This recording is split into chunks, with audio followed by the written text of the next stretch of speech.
Hello everyone and welcome back to my channel. In today's video I'm going to do a story time because I enjoy sharing with you the good, the bad, the funny and the creepy experiences that I've had in my life, and I can tell you that I've had a few of those. If I knew then what I knew now, I definitely would have handled the situation a little bit different. This is a story about my first and definitely last creepy stalker guy circumstance that I found myself in. So if this is something you're interested in, please stay tuned.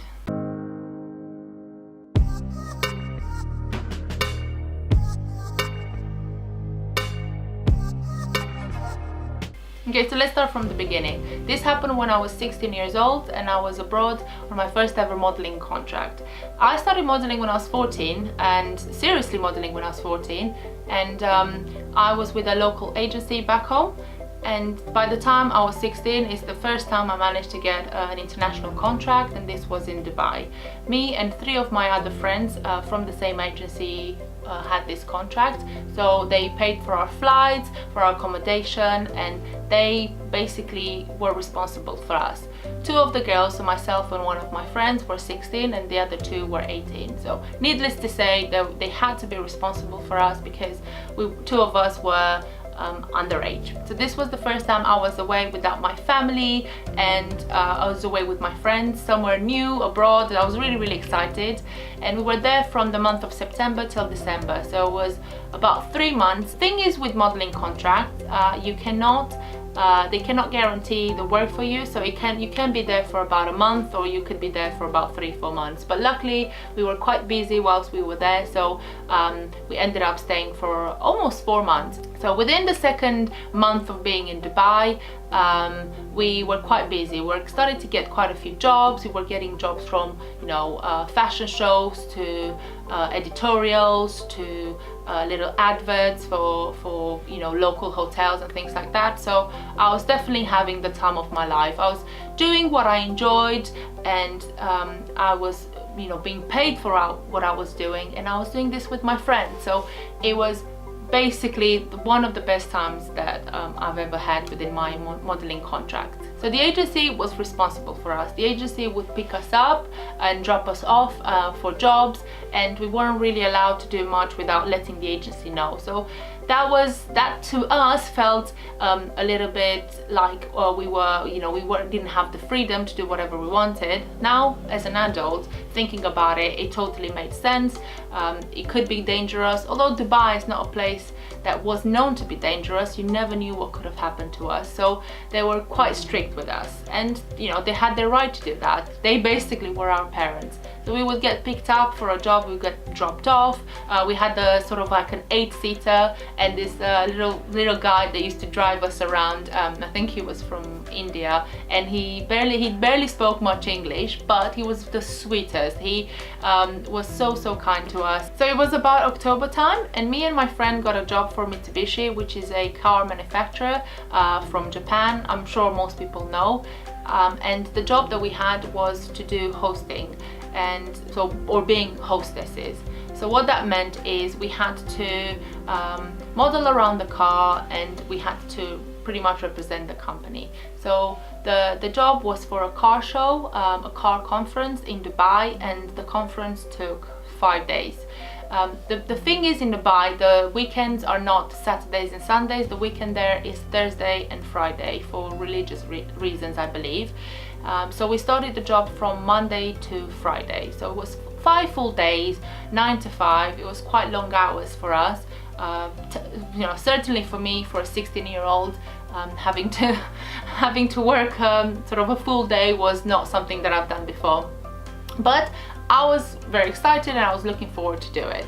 And again, obviously we were getting paid for this, and I was doing it with one of my very good friends, so it was something that I looked forward to. The first day we come in, we get handed over our uniform, which is a skirt, a top with the Mitsubishi logo.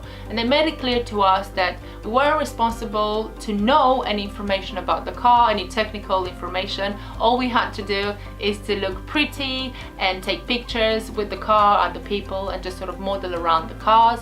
And if anyone ever had any questions, then we could just send them over to this guy. So this Japanese guy, he was really sweet. He was basically our boss for the 5 days, and he was quite small. I'll introduce another picture in this video, and he was the sweetest, and he was very friendly, he was very supportive, and if we had any questions, any queries, we basically went to see him. So this was a very well-known marketing strategy. Pretty girls bring men to the cars, and that could potentially mean a sale. It got used then, and it's being used even till this day. So it wasn't the first time I've ever done this, and it wasn't my first ever experience, which I knew what to expect. I knew that with this it could bring people, a bit, you know, weird people over. And when I mean people, I mean men. I know that men sometimes look at girls like they are a person, and I knew how to handle it. It wasn't the first time I've ever experienced this, so I knew what I was doing basically. The first day went down well. I was very enthusiastic. We had 3 breaks throughout the day, and one of them being lunch. Because we needed these breaks, we were on our feet all day. So within our breaks, I would walk around and look at other stands and other cars. They had cars from like Bentley and Aston Martin to low-cost cars like Mitsubishi. So it was a very big car show. So I remember they had this song whenever we used to walk out and sort of model around the cars. They had this song from Evanescence called Bring Me to Life, you know, wake me up inside, break me up, right, step forward and save me from the dark. So that song, I'm sure you guys know. I'm sorry about the singing. I couldn't listen to that song after the 5 days that I was there. I just couldn't listen to the song for years. It was stuck in my head. Literally, you would hear the song every day, and like for hours and hours and hours. So the second day comes in, and everything goes really well. I'm still enjoying it. I'm having a lot of fun, and we actually started to have a bit more people coming in. And along the people that came in and I was taking pictures with, there was this guy that, let's say, was in his 40s. He looked quite a bit older than me. So he comes in and starts to sort of look around the cars, pretend that he was interested in the car that I was next to, comes over to me and starts asking me questions about the car. And me being very polite and very friendly and wanting to do a good job, trying to be as helpful as I can. Obviously I wasn't trained to give him the information about the car, but I was trying to be as helpful as I can. And I said, I'm really sorry, you know, I don't actually know much. I only knew what I read on the little plaque where it gives you the information about the car, but I couldn't give him any much more than that. I ended up saying to him, listen, you know, I don't know this information, but I do know who can help you, and it's, you know, the Japanese guy. So he does that and then leaves. And then later on in the day, he comes back. And then again, he starts asking me questions. The questions were a little bit more personal. So he asked me about me, what was my name, where I was from. So I didn't see much of it. I didn't think that it was very weird. Not at this point, anyway. And he asked me about my modeling and my modeling experience. So I was talking about, you know, what I've done, and you know, how long I've been in the country. And then he says to me, oh, you know, you are a very pretty girl. And then I sort of sat there and I thought, oh god, here we go, kind of thing. And he said, you're a very pretty girl, you know, I actually have my own modeling agency. And I was like, oh, okay. And I'd be interested for you to work for me. And I said, okay. Well, if that's the case, I have a contract, and I'm bound to a contract, and I can't walk away and sign up, you know, go and work for someone else. If that's the case, if you're actually interested in me working with you, you will have to contact my agency. Now, although I was 16 years old, I was quite smart for my age. I knew how to handle situations up to a point, but I knew what to say to people to sort of try to back away. But in this occasion, it didn't work. He carried on asking me questions about myself, and he was very persistent about me working for him, but I was very persistent back. I didn't want to, I was having none of it basically. I said, if you're interested in the car, this is where you need to go. If you're interested in me working for you, this is who you need to contact. This is the name of the agency and this is the name of the person that you need to contact. I cannot give you any more information than that.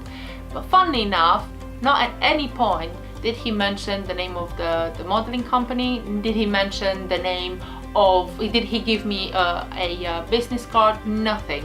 You know, he was just rambling. At that point, I didn't really see anything. I didn't really think that it was too strange. I mean, I've had people like that come to me and just pretend and wanting to basically chat me up. So I've had experiences like that in the past. So I didn't really think that was worth me saying anything to my boss for the day or say anything to my friends or the agency. I didn't really take it very seriously. So on the third day, I started to get a little bit tired. You know, we were on hills all day. That bloody song was doing my head in, literally. So I wasn't enjoying it and I wasn't as enthusiastic as I was the first 2 days. But I didn't see the guy on this day. There were 2 more days that I had to do this. It was the Thursday and the Friday, and this was considered the weekend in Dubai or in the United Emirates. So on the 4th day, it was very busy, sort of 4 o'clock in the afternoon, almost time to go home. Guess who I see? It's the same creepy older guy that comes in, pretends again to be interested in the car, and then comes over to my area. And he starts talking to me again. Same thing, asking me if I haven't changed my mind. He could offer me so many contracts. I could become this very famous model, and he's got so much work for me. And he just carried on talking, and I literally was getting to the point where I was getting really annoyed with him. So I stopped him mid-conversation and said to him, listen, I've tried to be as clear as possible, but obviously you're not getting what I'm trying to tell you. I can't just walk away from my current agency. If you're a serious agent, you would give me a card, or you would contact the agency and contact the person that I told you to contact. And then he changed his mind and said, oh, but can I have your number? At least I can, you know, send you the information to your number. And I said, no, I can't give you my number. He started to get really angry. He was a local, and unfortunately, at least my experience, they sort of saw you as an object. So saying no to someone like him, he probably wasn't used to it. So he started to get quite agitated and quite annoyed. And I saw that, and I was just like, okay, this is getting a little bit weird. So turned around to him and said, okay, if there's anything else that we can help you with, and if you're interested in buying a car, this is where you need to go. Thank you very much, and turn around. So he left and seemed, I don't know, just seemed a bit bothered basically. But I thought, okay, right, hopefully this is the last time I see him. I didn't ever mention anything to the boss, but I did mention it to my friend and said to her, if he comes back, do let me know, or you know, sort of keep an eye, because it's just getting a little bit strange. Just said, okay, tomorrow is my last day, and you know, it's gonna be fine. He's not gonna come back. I'm sure he's gonna be fine. So on the 5th day, we had a good day. It was the last day. We're trying to have as much fun as we could. We've obviously become friends with everyone else there, with the other girls. However, the afternoon comes, and in the corner of my eye, I noticed that someone's looking at me. And then I turn around, and of course, it's the creepy guy. So he wasn't even at our stand. He wasn't even in our area. He was somewhere like 50 meters away, but positioned in a way so I could still see that he was looking at me, and he was literally staring at me. And I was trying to turn around to not look at him, but whenever I would turn around back, he was just there. But he didn't come over. He didn't even approach me on that day. He was just staring at me. So he'd leave for a bit and then come back and just watch me. What I should have done is I should have gone to the Japanese guy and just say, listen, there's this guy, you need to get security because he's starting to freak me out. I didn't want to cause any trouble, you know, I was still very young, and I just didn't really want to cause any trouble. I just said, it's my last day, nothing can happen really. You know, the day goes by, and he, as I said, the creepy guy comes in and comes out and doesn't approach me. And I said, okay, he's just gonna watch me. It's a bit weird, but you know, as long as he doesn't approach me, there's nothing bad can happen. The 5 o'clock comes in, and that was the time when we were finished, and I was so pleased. You know, we did enjoy it, but it was very tiring as well. Being on hills all day and our feet all day, and having this weird guy watch me. So I was just pleased that we finished our week, and I was very happy. We've made some friends. One of the girls particularly we ended up being friends with, and we ended up meeting up for coffees and stuff like that. So all in all, other than that, it was a pretty good experience. So we were obviously changing and giving our stuff back, and they gave us some souvenirs, and we took some pictures. So as I was packing my bags, I asked my friend if she can call the driver so he can come and pick us up. As previously mentioned, we got picked up and dropped off everywhere. So he was gonna come in, wait for us outside, as he did every single evening. So she calls him, and he said, oh, I'm gonna be there in about 10 minutes. So I said to my friend, just keep an eye, because I have a feeling that this creepy guy is still around. So we're waiting there for the driver to come in, and then the driver calls us and says, I'm outside, come out. And as we were walking out together, I turned around and I could see the guy sort of further back, and I said to my friend, let's just walk. I don't really want him to see which car we're in, but let's just walk quickly, get in the car and leave, and never ever see him again. So we walk fast, we get to the car, and then as we get in the back seat, the guy goes, oh, I'm just gonna quickly go into the loo, I won't be a minute. So it didn't even give me a time to tell him, don't go, please don't go, there's someone in there. I should have really mentioned it to him, I should have really mentioned it to the Japanese guy, I should have really mentioned it to someone, to have someone with us, you know, making sure that he doesn't run after us or doesn't come after us. So we're in the car, the driver leaves without even locking the car or anything. So we were in this like 8-seater car, you know, windows everywhere, and we were like, crap, what are we gonna do now? He's actually gonna probably be looking for us. And I said, oh, hopefully he didn't see us. As we were sitting in the car, I look outside and I literally see him in front of our car, and I literally froze, and I said to myself, get down. So we laid on the seating area trying to hide, and the image of him, he looked so desperate. He literally looked like he lost his child, his family member. He looked like he lost something. He looked a bit crazy. He was just like looking around for me, like desperately, like where I am. I literally, my heart was beating so fast. I was like, shit, what if he all he had to do is open the door, grab me or grab us, and God knows what would have happened. So luckily he wasn't there for too long here, and he was desperately looking around, but did not, thank God, see us, that we were in there. I've never ever experienced this in my life. And what I should have really done is I should have said something to someone, or get security and escort him out and not let him come back, but I didn't. He was watching me for days and days and days, and trying to chat me up, and trying to, I don't know what he was trying to do. So as we were hiding, he eventually left, and he didn't see us. So the driver came back. He was away, it felt literally like he was away for like an hour. He probably was away for like 5 minutes. But the next day I told the agency, this is my experience, if anyone does contact me, please be careful, because this is what happened to me, and I just don't want to see this guy again. I don't want him to come to the agency, although it would have been really hard, because the agency doesn't just let anyone walk in. You have to have an appointment. It was very secure. There was a reception area. You wouldn't just be able to walk in, so it was fine in that respect. But he was just very, very strange. You never know how far someone would go. Never ever happened to me after that, and I guess the reason why it hasn't happened to me is if ever anyone's been a bit too insistent with something, I'd make sure to tell someone else and to raise it with someone. So this is it from me today. Thanks for watching.